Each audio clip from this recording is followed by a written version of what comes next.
Hey everyone, thanks for listening to the Sergio Nazzaro podcast. I'm Sergio Nazzaro, the founder and CEO of, my life. I've grown up here in Colorado and I've decided to stay put as I continue to pursue being an entrepreneur and growing my business as a real estate agent. Prior to this, I graduated from the United States Air Force Academy and served my country for 11 years before becoming a CrossFit coach. I have a lovely wife, Lizzie, and we are in the process of growing our family and living here in the Swans Lake neighborhood. For the last 2 years, I've committed to documenting my process in both my personal and professional life as a means of journaling, and hopefully helping others along the way. So listen in as I share the next chapter of my story.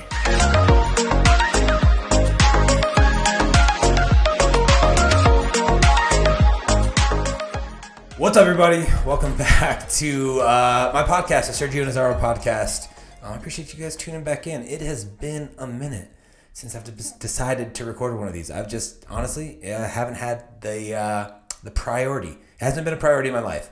Had a lot of shit going on. But we're back, so let's dive in. Listen, every year at 8Z, they throw a vacation for people who have done a certain amount of volume in real estate per year. So if you sell $10 million in volume in real estate, they take you on an all-expenses paid trip to Mexico. And it is at these bougie-ass hotels. So Lizzie couldn't come with me this year, so I decided to bring my sister with me. And it is a true celebration. A celebration of everybody's hard work, the culmination of all we've done an entire year.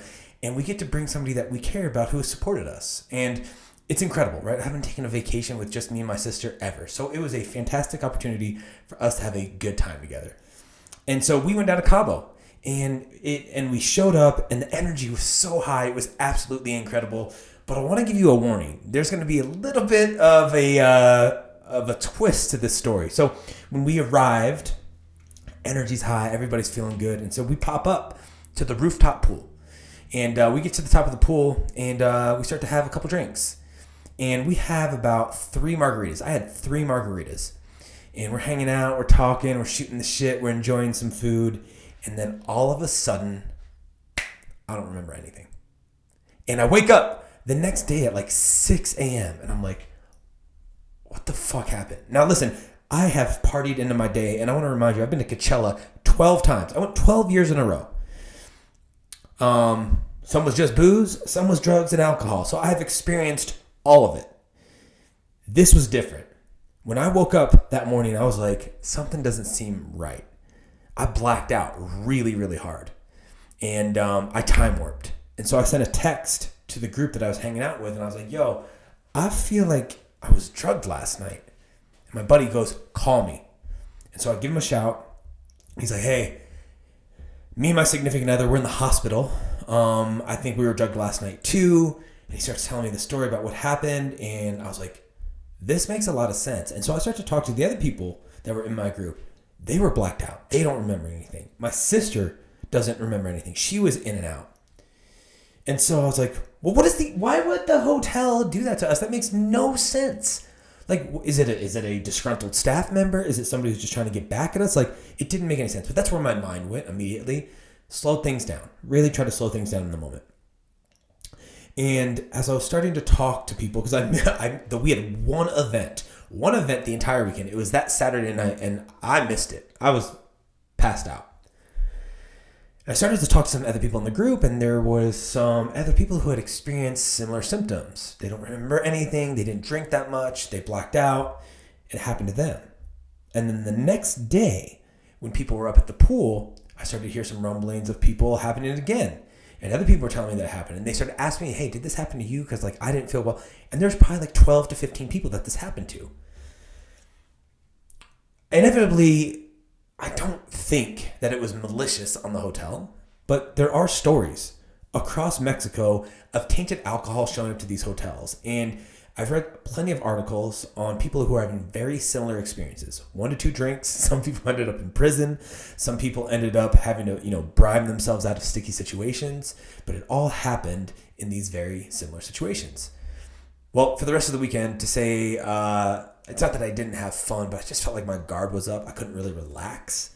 And that's tough, right? You go on these vacations to try and have fun. And I was just sitting there kind of like, just a little kind of closed up. right? I had a good time. I got to spend some time with some amazing people, had an amazing dinner, just got to spend time with my sister who I love dearly, but it carried back with me. And like, I just couldn't shake it.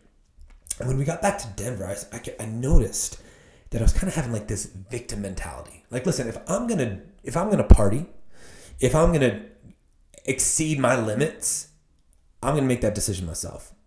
If I'm gonna do drugs, I'm gonna make that decision myself. I don't like that somebody else made that decision for me, and so I was really in this victim mentality, and I was trying to process it, and it was really, really tough for me to process. But fortunately, I have an amazing coach in Tim Adams, and we got to talking. And what I've realized in every situation is that when we start to place meaning on something, we start to really kind of give it power over us. And that's exactly what I did. I was giving this situation power over me. And the fastest way to get out of that is to express gratitude. Gratitude that everybody's okay. Gratitude that we came back. Gratitude that nothing happened. Gratitude that I got to have a good experience after the fact. That's a really quick way to get through that. But that, for me, I need a little bit more depth to that. And so processing it, the way he explained it, because I love snowboarding, he's like, when you're snowboarding, you're going down the run, you're looking at your surroundings, and then you focus in on where you're going. And then as you go through this technical section or this chute or these trees, you open back up and you look where you're going. And it's this constant expansion and contraction of like where you're looking and the lesson there. And so I went through this exercise of, okay, what is here for me? What emotions are here for me? What experience is here for me? And I centered in on anger. Like I was angry at what had happened. Like, why was I angry? Well, I was angry that somebody took advantage of me. Right? Well, why is that? Because I felt like I was out of control. Okay. What is it around control? Like, let's open this back up. What is it about this control issue that's, kind of, here for me? And I'd be like, well, I like to be able to make decisions for myself. And I went through that kind of processing. And what I've realized is like when we can process things, and this can happen instantaneously if you're really good at it, and maybe if the issue wasn't, as bothersome to you. But if it's not, we have to go, the experience that I found is when we can expand to see, okay, what is here for us? Okay, this is what I need to explore. You explore it, you go deep on it, and then you open back up to figure out, okay, what is here for me? And you go back in, and then you open it back up. It really allows us to process these things. And I was able to work through it, and I think it was just one of those situations where I didn't like how things played out, and I didn't like how I didn't talk to the hotel staff.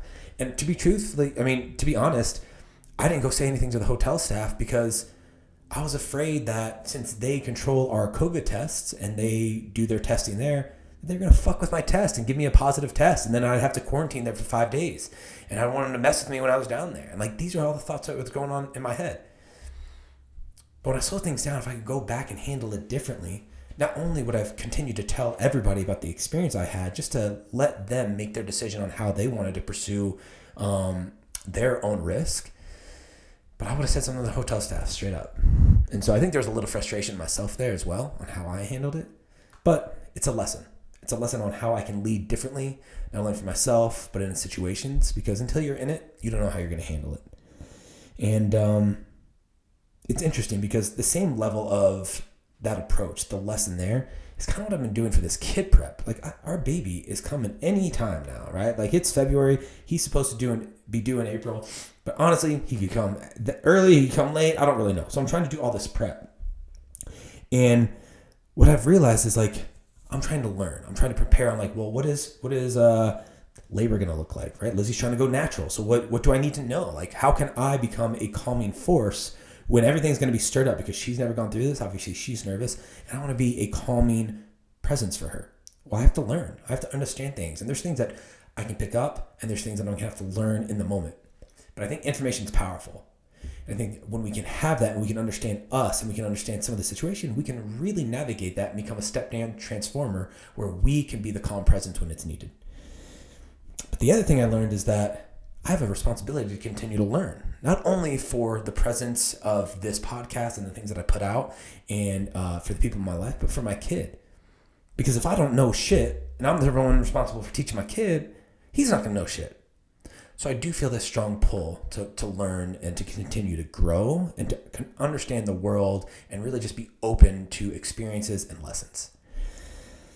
The one lesson I was not ready for was the video class that Lizzie has taking. So it's an 8-week prep course for giving birth. And the first class that we took yesterday, they show a live birth. And your boy was not ready. In fact, I was watching it almost like a scary movie. I had my hood over my face. I had my eyes covered like this. I couldn't really handle it. And to see a baby come out of a vagina, I was not ready for that. And a lot of people are like, well, when you're in it, you'll just get down there and you'll be ready and you'll look. I am not making eye contact with that part of Lizzie's body during pregnancy. I know that because I just watched a video on it and I want to see it then. Neck up. I'll be there. I'll be your common presence. I'm going to let everybody else do everything from the waist down. I did my job from the waist down to get us here. They're going to carry us home. But what I will say is that prep, just seeing that, I feel more equipped to help Lizzie in that moment. Now, I am in a support role. I'm going to be fucking great at that support role. Yeah. So hopefully that explains why I haven't been on here for a while. Got a lot of shit going on, right? I got my business. I got my social media. I got this baby coming. We're getting ready for that. We're getting the house ready. I was on vacation. Got drugged up on accident. But what I will say is I'm so grateful that I'm back here. I'm doing this, and I've recorded this one. And listen, if you find any of this helpful, or you know somebody that would take something from this, I would appreciate it if you would share it with them. If you got a quick second, just give me a review. 5 stars. It'd mean the world to me. But for this week, I hope you can find something that you can be grateful for, write that down, and reflect on that every single day. Have an incredible week. Until next time, I'll talk to you guys soon.